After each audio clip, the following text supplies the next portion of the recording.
Mircha tivcha munachet nachta.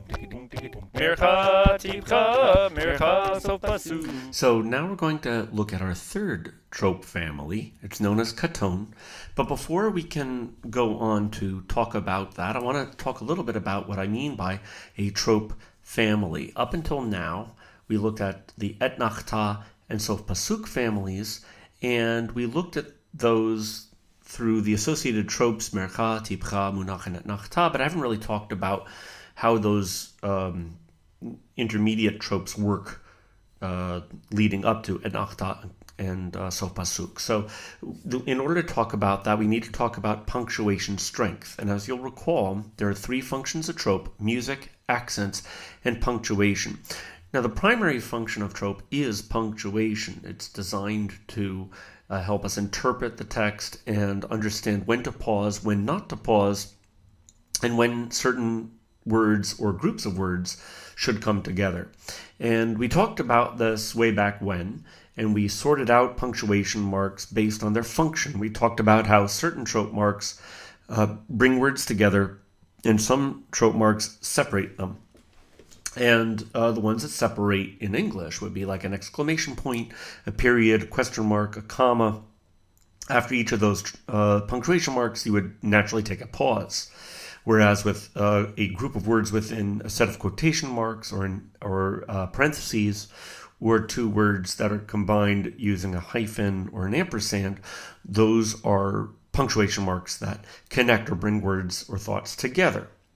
So when we talk about that in regard to tropes, the punctuation marks or trope marks that disconnect, they're called disjunctives. So that's an easy way to remember it: disconnect, disjunctive.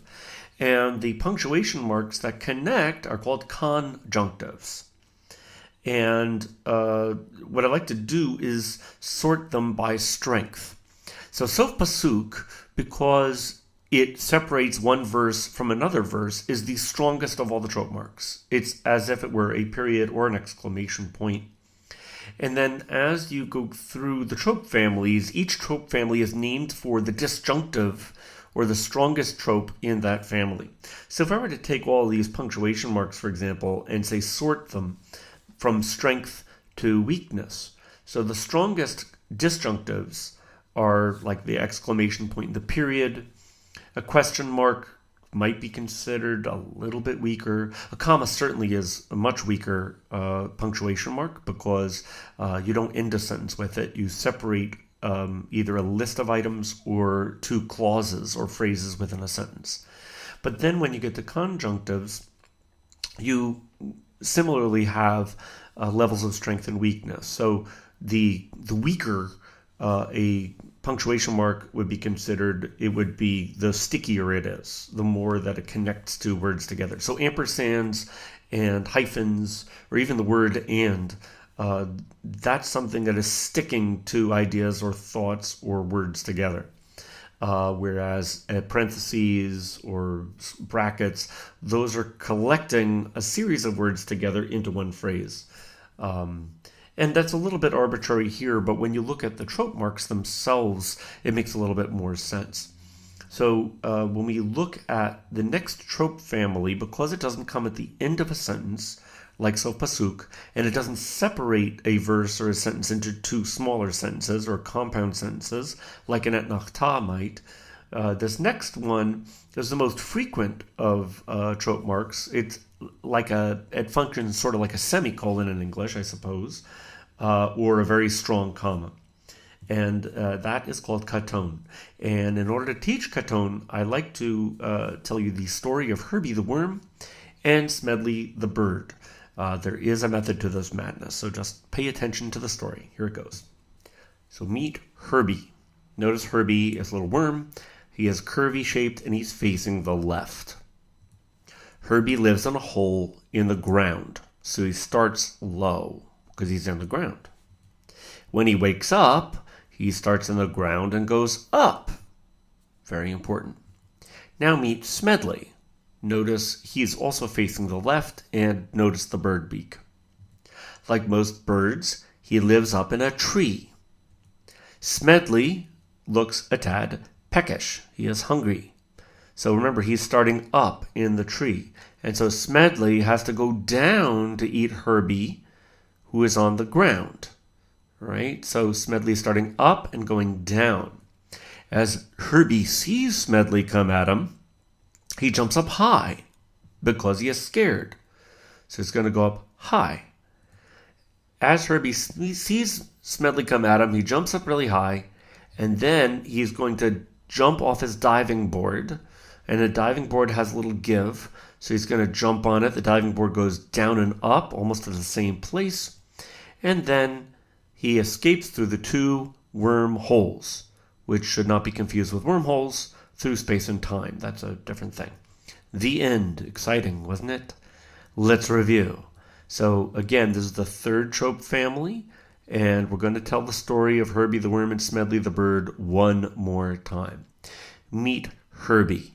So that's what he looks like for real, is that curve that's on top of a letter or a word facing the left. Herbie lives on a hole in the ground, which means he's starting low. When he wakes up, he starts in the ground and goes up. All right, he's going to go up like that. And then meet Smedley. Smedley is a bird. Notice he's down. He doesn't live up in the tree here in the word, but know that it's a bird because of the bird beak. Like most birds, he lives up in a tree. Smedley looks a tad peckish. And now he has to go down to eat Herbie, who is on the ground. He's down there, right?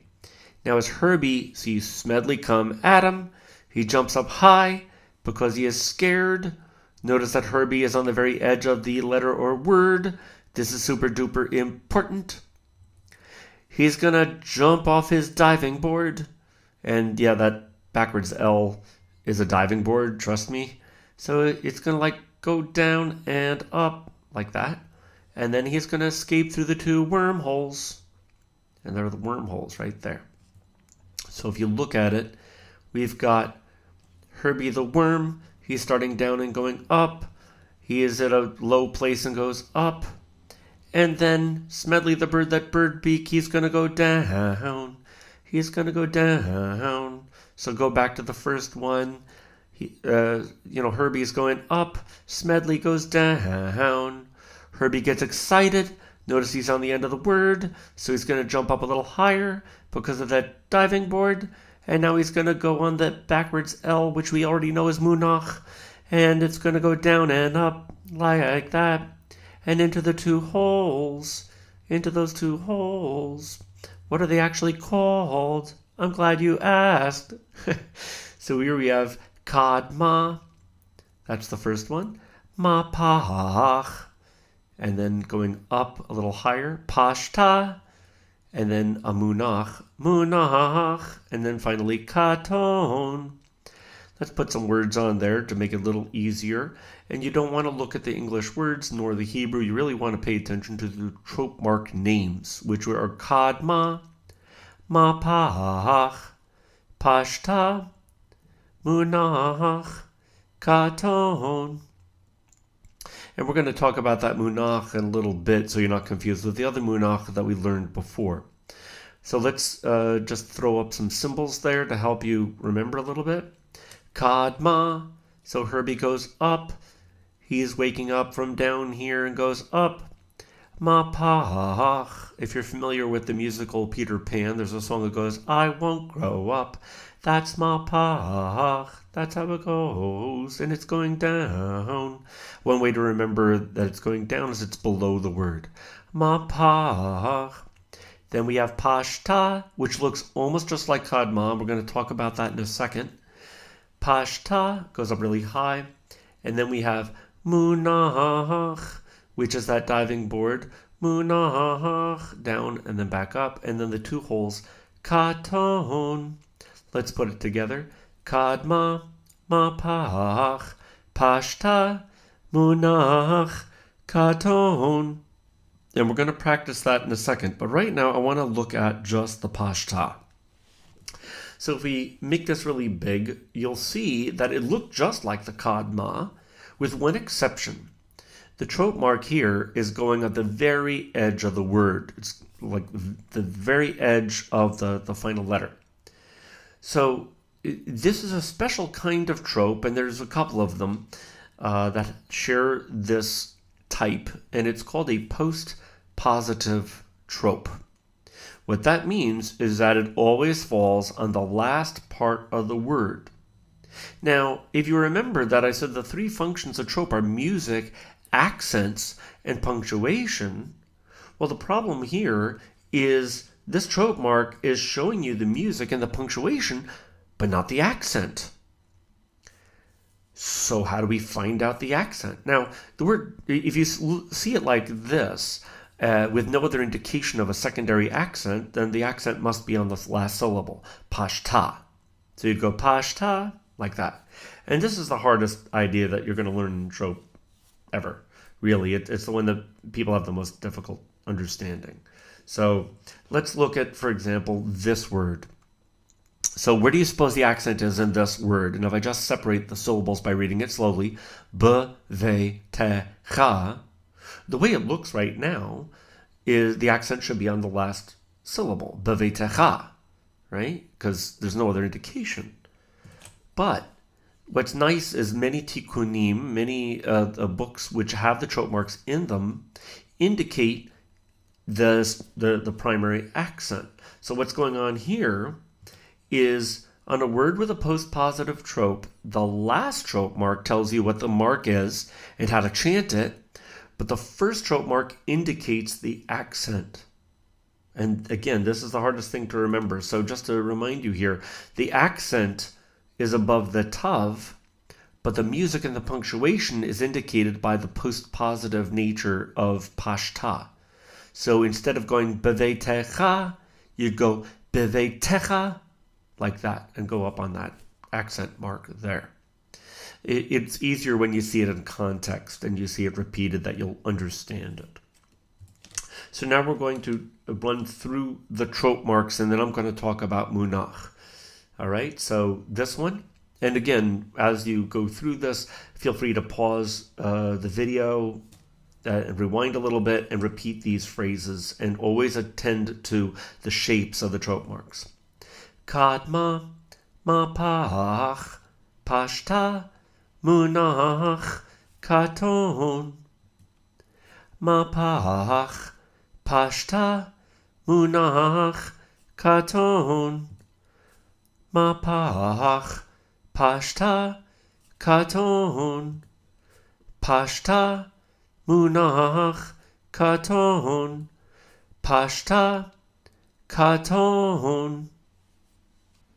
Now I want to come back to the munach and talk about disjunctives and conjunctives. The disjunctives in terms of trope marks are also known not just as disconnectors, but they're also known as parents.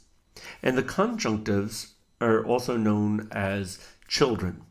And what happens is the child tropes serve the parent tropes. And that's very important because sometimes the tropes are associated with a family because the interior tropes serve that parent. So in the case, for example, here, you will never see a kadma, a mapach, and a pashta, or any of those variations of that, without the katon. They're part of it, and they're all serving it. So all the words that are within there are sort of connected to one another. But this munach is the weakest of them all. This trope mark, you cannot chant without seeing what comes after it. Whereas kadma, you can see a kadma and know how to chant it. Mapach, same thing. It only has one way to chant it. But the munach is different. The munach is the weakest of the trope marks, and it always needs a trope mark after it to indicate how to chant it. It's the weakest child trope. It serves a parent or a disjunctive trope and strongly connects that word on which you find it. You'll never see munach in isolation. And this is why munach's music changes depending on what trope mark follows. This is also why we call each munach by the parent it serves. So from here on in, if I talk about this munach within the Cotone family, it's munach before Katon. Munach, Katon, versus munach before etnach ta, which goes munach, etnach ta. And now we're going to apply this to the Shema along with the other trope marks that we learned. So for each one of these things, if we already know the trope marks and how to chant them, we're going to read the Hebrew, chant the trope marks, and then put them together. So first we read the Hebrew with the right accents. Shema Yisrael Adonai Eloheinu Adonai, pause, Echad, trope marks. Tipcha et nachta, mercha, tipcha, mercha, pause, sof pasuk, together. Shema Yisrael Adonai Eloheinu Adonai, pause, Echad. Deuteronomy chapter 6 verse 5. Now we have something new. So notice the first word and where the accents are. Now, we haven't talked about this before because we haven't seen this before. 2 trope marks on one word. So that'll happen when you have a polysyllabic word. And because Munaf is so weak, it'll often appear on the same word as the Katon. So here, you can't say the word ve'ahavta, and I hear that quite often. The word has 2 accents, and neither of which is on the hey. Ve'ahavta. Ve'ahavta. And the primary accent is the ta, because the Katon is the strongest trope mark there on that particular word. So now we're going to say the word ve'ahavta, put on the trope marks. Munach Katon. And you know that Munach is serving Katon, so that's why the music goes Munach, that diving board through the 2 holes. Munach Katon. Putting it together with the word Ve'ahavta. Then here we have 8 Adonai Elohecha Tipcha Munach, because that Munach serves et nachta. And then together, Et Adonai Elohecha, all of line 1 chanted, Ve'ahavta Et Adonai Elohecha. To complete the verse, and we've done this before, notice the meteg, B'chol levavcha, Uv'chol nafshecha, Uv'chol me'odecha. Mercha tipcha, sof pasuk, all of line 2. B'chol levavcha, uv'chol nafshecha, uv'chol me'odecha. Here on line 3, you'll notice that even though we haven't learned this trope family, you'll still see a munach. But now we know that this munach is neither of the 2 munachs that we learned previously. It doesn't serve Katon, because we don't see the 2 dots, and it doesn't serve the et nachta, because we don't see the horseshoe. So we're going to save that for a future lesson. Here, we're seeing on the word asher, the kadma. And you'll notice that the kadma is not, in this case, serving the Katon family. We don't see a Katon here. We'll talk more about that at a future lesson. It's serving a different family. That sometimes happens. So here we have kadma, and we know it's not pashta because it's not a postpositive trope here. It's not on the last edge of the word or on the resh. It's on the shin, on the syllable itself. Asher, and then we take a pause there. And then here we have hayom alevavecha. Tipcha, sof pasuk. Hayom al levavecha.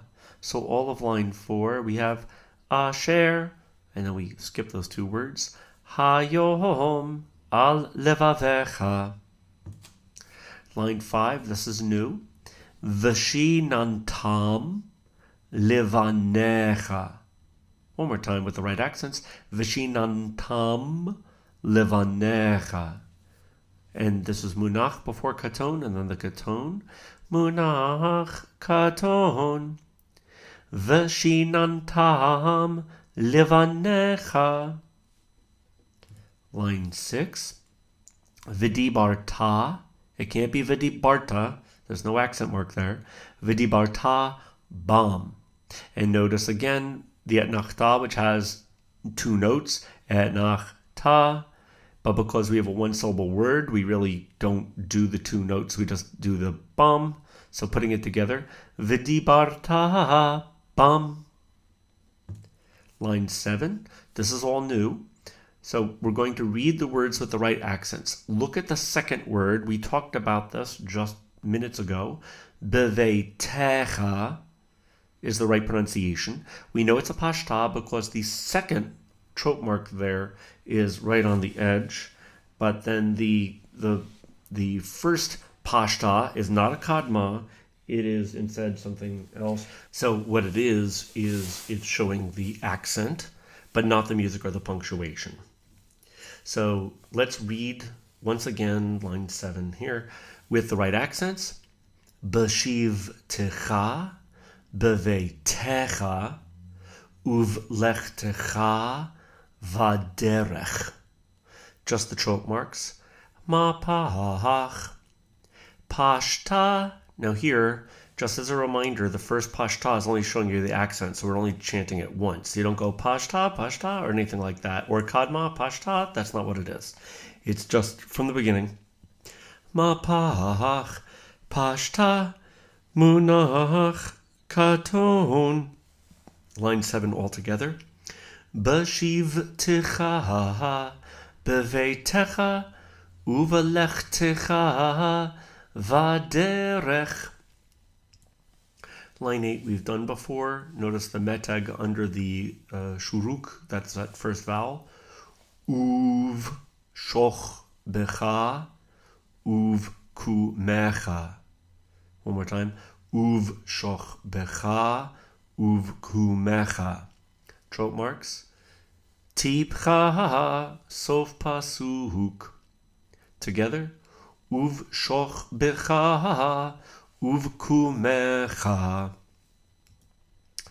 And now we're on Deuteronomy chapter 6, verse 8. We read the word. Ukshartam leot al yadecha. Trope marks.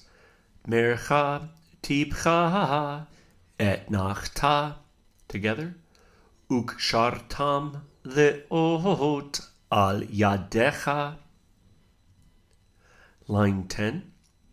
V'hayu letotafot bein einecha. Trope marks. Mercha tipcha mercha sof pasuk. Now, one more time. Remember, the word bein is one syllable. So even though you have mercha, you wouldn't go bein. So we're just going to do one note. Bein, like that, and you'll see when we chant it together. V'hayu letotafot bein einecha.